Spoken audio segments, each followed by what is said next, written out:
Hello guys, and welcome to a course on Canva. Now Canva is a website that you can use to make logos and other graphics designing stuff. So this is a very good website that you can use to learn a lot and use it as a freelancer. Okay, so Canva is very popular right now.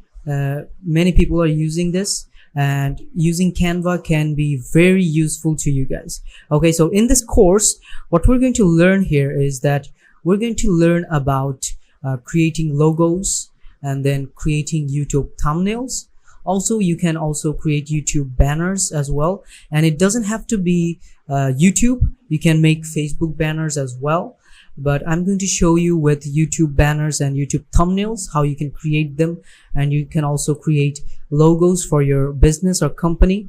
And I'm also going to go through the best fonts that are in Canva that you can use, and you can use them as any type.